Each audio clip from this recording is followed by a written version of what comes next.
ગોહિલો ની વાત રે, જેને વંશ ગોહિલો ની વાત,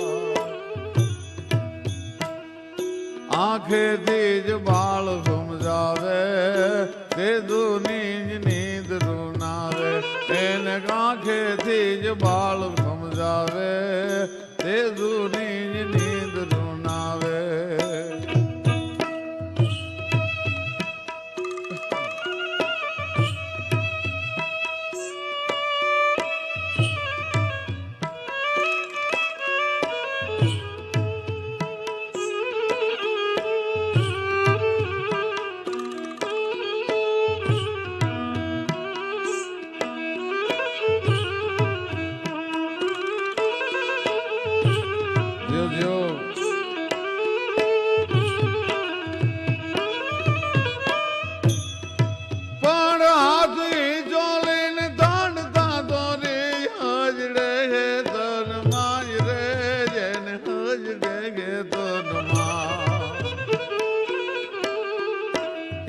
માતા ગાય બાળ ના ગાણા, વિરોજી રે નહીં જાણા. આજ માતા ગાય બાળ ના ગાણા, વિરોજી રે નહીં જાણા.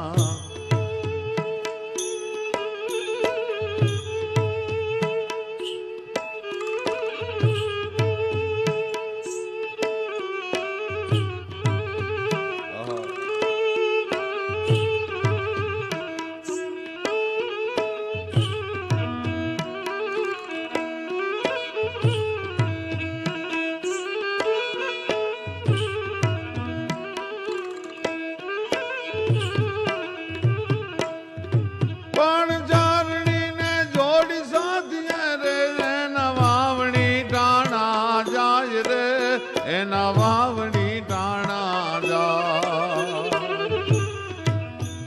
તે દે પાળ દેજ ધર્મ સ્વીકાર્યો, ધોસર લઈને કાંધ પર ધાર્યો. દે પાળ દેજ ધર્મ સંભાર્યો, ધોહર લઈને કાંધ પર ધાર્યો. તે દે પાળે જ ધર્મ સંભાર્યો, ધોસર લઈને કાંધ પર ધાર્યો.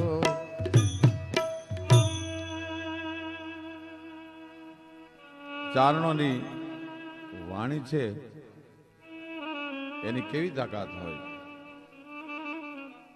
આ કોઈ 400-500 વર્ષ પહેલાનો ઇતિહાસની વાત નથી. આવતી આઝાદી, ભાવનગરના છેલ્લા મહારાજા કૃષ્ણકુમારસિંહજી અને પોતાના બાળકુંવર વીરભદ્રસિંહજી નાના છે અને કજીએ ચડી ગયા છે. કુંવર રોવે છે. વૈદો, હકીમો, ડોક્ટરો, ઇલ્મીઓ, ફકીરો બધાને બોલાવ્યા, પણ કુંવર છાના નથી રહેતા. એમાં કવિ શ્રી દુલ્લા કાગ મહેમાન હતા. મહારાજ કૃષ્ણકુમારસિંહજીને ભાવનગર હિઝ હાઇનેસને કવિ દુલ્લા કાગ કહે છે કે બાપુ કેમ ચિંતામાં છો? તો કે 8 દિવસથી કુંવર સૂતા નથી, કજીઓ બહુ કરે છે, રોવે છે બહુ. અને દુલ્લા કાકે કીધું હાલો મને લઈ જાઓ, ક્યાં કુંવરનું ઘોડિયું છે. એ ઘોડિયામાં કુંવર કજીઓ કરે છે અને વિજય કુંવરબા સાહેબ એને હાથમાં હિંચકાની દોરી લઈને હિંચોળે છે. આમ કુંવરની સામે દુલ્લા કાકની દીદર ગઈ. સૌરાષ્ટ્રનો મજાદરનો ચારણ પાતળી જીભમાં શારદા સાહેબ પ્રસન્ન હૈયામાં રોજ કરતી હોકારા. દેવના ગણ સમો ગોપતો દાયરે ધોધ જાણે પડે ગંગ ધારા. મૂછ દાઢી અને કેશ મસ્તક તણા જમાવટ વાતની શીશ ઝુલ્લો. ઈ કાવ્યમાં શિરોમણી છે કળી કાળમાં દીપતો કવિવર કાગ દુલ્લો. એવો દુલ્લો કાગ. આપ નજર કરી બા સાહેબ એ દોરી મારા હાથમાં આપો. અરે કવિરાજ આને ડોક્ટરો, વૈદો, હકીમો છાણા રાખવાનો બહુ પ્રયત્ન કર્યા, કુંવર સૂતા નથી કે બાપને ન ખબર પડે, એને એના બાપ દાદાનો ઇતિહાસ સાંભળવો છે એટલા માટે કજીઓ કરે છે. અને દુલ્લા કાકે હાથમાં હિંચકાની દોરી લીધી અને સાહેબ હાલડું દુલ્લો કાગ ગાવા માટે બેઠો. એક પછી એક કડી દુલ્લો કાગ ગાતો ગયો અને ઇતિહાસ સાક્ષી પૂરે છે, કવિ કાગની કવિતા સાક્ષી પૂરે છે.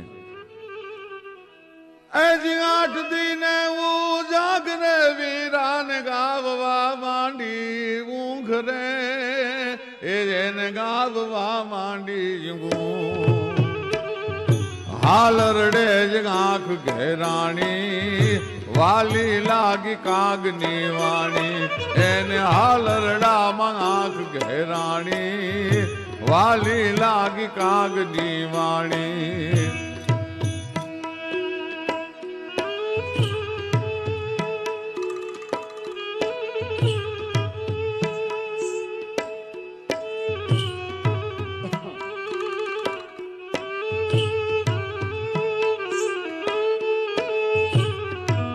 દુલ્લો કાગ કુંવરને હિંચવતા હિંચવતા ગોહિલોના આદિ પુરુષ સેજકજી મહારાજ ત્યાંથી શરૂઆત કરી કે ભાઈ બેટા તારા બાપ દાદા કેવા હતા. મહારાજ સેજકજી ગોહિલોના આદિ પુરુષ રાજસ્થાનની મારવાડની ધરતીમાંથી ખેરગઢમાંથી સૌરાષ્ટ્રમાં પગ મૂક્યો અને એમાં રાણા મહેમાન બનેલા મહારાજ સેજકજી અને કુંવર ખેંગાર શિકારે બરોબર નીકળેલા અને ગોહિલોનું મવાડું પડેલું અને માજીરાજમાં છે હાથમાં માળાનો બેરકો ફરતો હતો અને પોતાના તંબુમાં બેઠેલા. એમાં કુંવર રાનો શિકાર સસલું છે એની વાહે ઘોડા અને કૂતરા કરેલા. એ ભાગતું ભાગતું સસલું છે જ્યાં માજીરાજમાં જે તંબુમાં બેઠા છે એ ઠેકી અને તંબુમાં જઈને માજીરાજ માના ખોળામાં જઈને સસલું બેહી ગયું અને માથે હાથ ફરી ગયો ભાઈ ક્ષત્રિયાણીનો. અને કુંવર ખેંગારે હુકમ આપ્યો કે અમારા શિકારને આપી દો કે તમારા કુંવરને કહેજો કે હું આ દેશની ક્ષત્રિયાણી છું, હવે મારા આશરે આવેલો શિકાર હું ના આપું. તો કે યુદ્ધ સ્વીકારો, તો કે યુદ્ધ સ્વીકારવા માટે તૈયાર છીએ, બાકી હવે આશરે આવેલાને અમે હોંપી નહીં કોઈ દી, ભલે સસલું હોય પણ મારા ખોળામાં એ બેહી ગયું અને માથે આ દેશની ક્ષત્રિયાણીનો હાથ ફરી ગયો. પછી દુનિયાની તાકાત નથી કે એને કોઈ મારી શકે. કાગ એમ કે છે કે એક કુંવર આશરે આવ્યો ને આપ્યો એક સંસલાનો શિકાર, તેદી ક્ષત્રિય ધર્મને ધાર્યો, ખાંડાનો ખેલ સ્વીકાર્યો. આવા તારા વડવા હતા. વાત કરતા કરતા કરતા કરતા ચારણીને જોડી સાંતીએ એના વાવણી ટાણા જાય, તેથી દેપાળ દઈએ ધર્મ સંભાળ્યો અને ધોંસર લઈ અને કાંધપુર ધાર્યો. તેથી ભાવનગરમાં ગાદી નહીં અને સિહોરમાં ગાદી અને મહારાજ દેપાળ દેનું શાસન. બરોબર 8 મહિનો ધરતીને ખોળો મહેમાન થઈ ગયો છે. ગડઘડી સજદળ ગાભ વળકલ મંદ પ્રબલા મલકતી દીપતી ખડખડ ઘસી નવ ઢાં શામ ઘૂંઘટ છુપતી ગબલા કકેલી કરત કેલી ગમ વેલી લળવલી ગાસાટ ગમ ગમ ધરા ધમ ધમ વરલ ચમચમ વીજળી જી વરલ ચમચમ વીજળી. વાવણીનો સમય અને મહારાજ દેપાળ દે સિહોરના મહારાજા એ જોવા નીકળ્યા છે કે મારા ખેડૂને હારા બળદ છે કે નહીં વાવણી માટે, એની પાસે વાવણી માટેના જાર બાજરો છે કે નહીં, એ જોવા માટે નીકળેલા. એમાં એક દ્રશ્ય આમ દેપાળ દે મહારાજે જોયું તો એક માણસે પોતાની પત્નીને એક ખંભે ધોહરું લેવરાયું છે અને એક ખંભે બળદને ધોહરું છે. આમ મહારાજની નજર ગઈ અને હુકમ છૂટી ગયો, કોણ આવો મારા રાજમાં બે માથાનો માનવી છે કે બાઈ માણાને ખંભે ધોહરું લેવરાયું છે. અને તે દિવસે માણસો રાજના જઈને કીધું ભાઈ તારી પત્નીને છોડી મૂક, દેપાળ દે મહારાજનો હુકમ છે. અને હાથી હાંકતો હાંકતો એ ખેડૂ એટલું બોલ્યો કે તારો દેપાળ દે મહારાજ બહુ ધર્મિષ્ઠ હોય તો કે આવીને જૂતી જાય, બાકી મેં મારી પત્નીને જોડી છે, મેં કઈ દેપાળ દેની રાણીને નથી જોડ્યા. એ માણસો જેને કીધું કે તો બે ફરેલો ખેડૂત છે, માથાનો ફરેલો ખેડૂત છે, અને એ તો એમ કે છે કે મેં મારી પત્નીને જોડી છે. તારો મહારાજા ધર્મિષ્ઠ હોય તો કે આવીને જૂતી જાય, મારે વાવણી ખોટી થાય છે. પણ સાહેબ મહારાજા આ દેશનો કેવું કહેવાય, ઠેકડો મારીને ઘોડેથી નીચે ઉતરી ગયા અને જે ખેડૂની પત્નીને ખંભે ધોહરું છે એની પાસે જઈ પગે લાગીને એટલું કીધું, માં લાવી ધોહરું મારા ખંભે લઈ લો. એકલી રાજની ધુરા સંભાળે એમ નહીં, પણ પ્રજાની વેદનાની ધુરાને પણ ખંભે લઈ શકે એનું નામ રાજા કહેવાય. એ હાથી હાંકવા વાળો ચારણ હતો અને જેણે પોતાની પત્નીને જોડી હતી એ બળદ એક ડૂકી ગયેલો અને બરોબર થોડાક ચાહ વાવવાના બાકી રહી ગયેલા અને માથે વાદળીઓ નાટાર માંડી દીધેલો. ચારણના મનમાં ફડક ઉપડી કે હમણાં જો વરસાદ વરસે તો મારા વાવણીના થોડાક ચાહ વાવવાના છે બાકી રહી જાય. એટલે એની પત્નીને કીધું કે ઘડીક દોહરું તું ખંભે લઈ લે. અને મહારાજ દેપાળ દે ચારણબાઈ પાસે જઈ પગમાં હાથ નાખીને બોલ્યા કે માં આઈ માં લાવો એ દોહરું મારા ખંભે હું લઈ લઉં. પોતાના ખંભે દોહરું લીધું, પણ આ તો ચારણ હતો, જેવો તેવો નહીં. એને નક્કી કર્યું કે મહારાજાને ખોટે ખોટો હવાજ તો નથી, જહ નથી લેવા દેવો. એટલે ચાર ચાહ મહારાજા પાસે હંકાવ્યા. ત્યાં રાજનો બળદ આવી ગયો, મહારાજને છૂટા કર્યા. અને બરોબર ભાદરવો મહિનો આવ્યો ભાઈ. પ્રેપ અને ભાદરવ માસ પ્રગળા વહે બજરંગ વાદળા ગઢ હડડ ધણાણા ગંબર ગાજે શિખર ગુતરંગ સાંભળા છલકંત નદીયા ભર્યા સરોવર જરણ ગિરિવર જલ કરે જસલીયણ તર રતમાલ જામંગ સતન વિશળ સાંભરે. પ્રેપ ને ભાદરવ માસ પ્રગળા વહે બજરંગ વાદળા ગઢ ગઢ ધણાણા ગંબર ગાજે અને શિખર ગુતરંગ સાંભળા. જ્યાં દેપાળ દે મહારાજ ચાર ચાહ હાલ્યા હતા ત્યાં આવી અને ભાદરવા મહિનામાં જારમાં દૂધિયા દાણા આવી ગયેલા ને એક કરહડાને મહળી અને ચારણે આમ કરીને આમ જોયું. જ્યાં મહારાજા હાલ્યા હતા ત્યાં એક પણ દાણો નથી. કરહડામાં ડુંડામાં એક પણ દાણો નથી. એટલે ઘરે આવી અને ચારણીને પોતાની પત્નીને, એ તો માતાજીના આરાધનામાં બેઠી હતી, ધૂપની ધમક લાગેલી ભાઈ. આકાશ પાતાળ તું ધરંગ અંબર નાગ સુરન પાઈ નમે દિગપાલ દિગંબર નાટકી ડુંગાર સાતકી સાજર તેણ સમે નવનાથ ગને નર 64 નારીએ હાથ પસારીએ તેમ હરિ રવ રાજ રવસિંહ જગત બ્રહ્મસિંહ વકળ વેસિંહ ઈશ્વરી જોતે પ્રલંબા જુગ ધંબા ગાતિ ગંબા ઈશ્વરી બદનમ જળંબા ચંદ્ર બંબા તેજ ધંબા તું ખરી હોતે અથા કંબીર હાકમ બજે ડાકમ બમણી જગમાજ પરચો દીઠ જાહેર રાસ આવડ રમણીજી રાસ આવડ રમણી. હાજે માતાજીના આરાધના ચારણબાઈ કરતી હતી. એમાં ચારણે જઈ અને એટલું કીધું કે સાંભળ્યું કે શું કે તારો પાપીઓ રાજા હાલ્યો ને ચાર ચાહ એ મેં ન્યા જે ડુંડા મળ્યા પણ ડુંડામાં એક પણ દાણો નથી. અરે ચારણ રેવા દે રેવા દે. એ તો ગંગાજળીઓ ગોહિલ કહેવાય. જેના નાવણના પાણીથી કોઢિયો માણા નાય તેના કોઢ મટી જાય. એવા મારા સિહોરના મહારાજા દેપાળ દેને તું પાપીઓ કેમાં અને હાલ મારી ભેળો તું. મારો રાજા હાલ્યો હોય એમાં ડુંડામાં દાણા ન હોય એવી વાત કોઈ દી બને નહીં. અને માતાજીનું આરાધન કરતી કરતી બાઈએ ડગલા માંડ્યા અને જ્યાં મહારાજા દેપાળ દે હાલ્યા હતા એ પોતાના ખેતરમાં જઈ અને વેચ વેચના જે ડુંડા કરહડા જારના આવેલા એને આમ કરીને આમ ચારણ બાઈએ મહળ્યા અને જોયું તો સાહેબ આજનું જે બસરોનું મોતી કહેવાય એ ઝાંખા લાગે એવા હાચા મોતીના ડુંડામાંથી મીંડ્યા પડવા. જ્યાં મહારાજા ચાર ચાહ હાલ્યા હતા એ ચારે ચાર ચાહના ડુંડાને મહળ્યા તો એમાંથી 10 શેર મોતી નીપજ્યા. પણ જેનો રાજા પવિત્ર હોય એની પ્રજા પણ એટલી જ પવિત્ર હોય. ચારણ ચતુર ગણાય ચારણ ધર્મ ન ચૂકે ચારણ સિદ્ધ સોહાય મરે પણ ટેક ન મૂકે. ચારણ ને એમ થયું કે આ જગ્યાએ મહારાજા હાલ્યા હતા અને આ 10 શેર સાચા મોતી જે નીપજ્યા છે એની ઉપર મારો અધિકાર નથી. એ તો સિહોર ને રાજની તિજોરીનો અધિકાર છે. એટલે 10 શેર મોતીની ફાંટ ભરી અને બીજે દિવસે સૂરજનારાયણે ઉદય થવું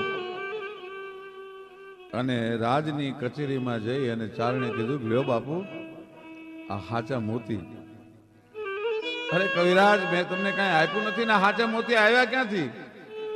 કે બાપુ તેથી મેં મારી પત્નીને ધોહર ખંભે લેવરાવ્યું હતું અને તમે આવી અને એને છોડાવી અને તમે જે ચાર ચા હાલ્યા ને એમાં હાચા મોતી નીપજ્યા છે. આ રાજનું ધન છે બાપુ, આ મારે ન ખપે. અને તે દિવસે દેપાળદેવ મહારાજે એમાંથી 5 મોતીણા લઈ અને રાજની તિજોરીમાં મૂકી અને એમ કીધું હતું કે હે કવિરાજ, આ તો મુરલીધર મહારાજની અને ખોડિયારની મહેરબાની છે. બાકી કવિરાજ, ચારણને ખેતરમાં નીપજેલું અમારાથી ન લેવાય, પણ મારી ટેક, મારી ભક્તિ એનો ઇતિહાસ સાક્ષી પૂરશે. એટલા માટે આમાંથી 5 મોતીડા ભાવનગરનું રાજ જ્યાં સુધી રહેશે ત્યાં સુધી રાજની તિજોરીમાં આ ઘટનાને યાદ કરવા માટે હાચા મોતી રાખશું. ઈ 10 મોતીની ફાટ પાછી ચારણને ભેટમાં આપી. તેથી ચારણે માથા ફરેલો. એણે એમ કીધું કે મહારાજ, મને જો આવી ખબર હોત, જાણ્યો હોત જડધાર કે આવા નવરંગ મોતી નીપજે, તો વવરા વડવાય તને દી બધો દેપાળ દે. જાણ્યું હોત જડધાર કે આવા નવરંગ મોતી નીપજે. એ દેપાળ દે મહારાજ, મને જો એવી ખબર હોત કે તું જ્યાં ડગલું માંડ ને હાચા મોતીડા નીપજે, તો બાપ મારી આખી વાડી તારી પાસે વવરાવી નાખત, હું તને આખો દી છોડત નહીં. જાણ્યું હોત જડધાર કે આવા નવરંગ મોતી નીપજે, તો વવરા વડવાય દી બધો દેપાળ દે. અને એટલા માટે દુલ્લો કાગ લખે, એજ ચારણી ને જોડી સાથીને રે, એના વાવણી ટાણા જાજ રે, એના વાવણી ટાણા જા. તે દે પાળ દે જે ધર્મ સ્વીકાર્યો, ધોસર લઈને કાંધ પર ધાર્યો. દે પાળ દે જે ધર્મ સ્વીકાર્યો, ધોસર લઈને કાંધ પર ધાર્યો.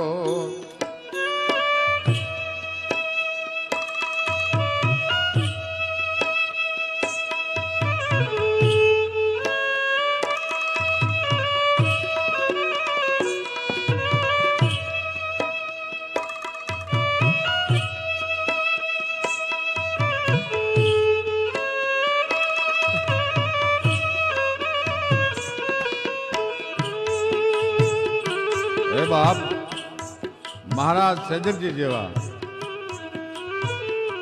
મહારાજ દેપાળદેવ જેવા તારા વડવાઓ હતા. અને એનાથી જો વધારે વાત કરું તો મોખડો હાલ્યો ઇમામ લે રે, તે દિશાહ પામી ગયો ત્રાહ રે, તે દિશાહ પામી ગયો ત્રાહ. એણે ખેડી દૂધ માંજલો લાંબી, ખદડ પર ધડની ખાંભી. એણે ખેડી દૂધ માંજલો લાંબી, ખદડ પર ધડની ખાંભી. મોખરાજી ગોહિલનું માથું બાદશાહની ફૌજની સામે લડતા લડતા ઘોઘાના પાદરમાં પડી ગયું હતું. અને ત્યાંથી 14 ગાંવ ખદડપર નામનું ગામ થાય ત્યાં સુધી હે બાપ, તારો વડવો એ મોખડોજી ગોહિલ એનું માથા વગરનું ધડ લડ્યું હતું. અને આગળ ઇતિહાસ કે છે દુલ્લો કાગ,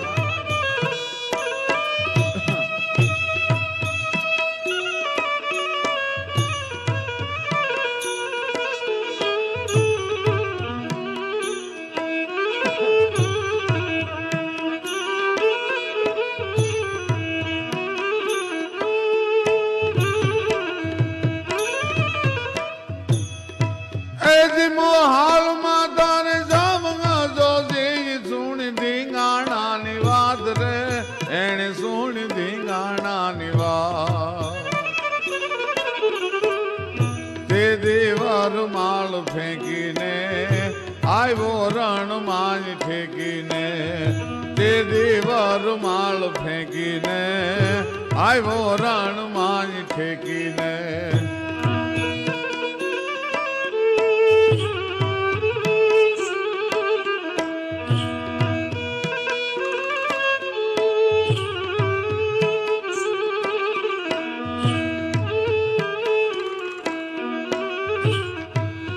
ગોહિલોના વડવાઓનો ઇતિહાસ કહેતા કહેતા બાળ રાજાને હિંચકો નાખતા નાખતા કે છે કે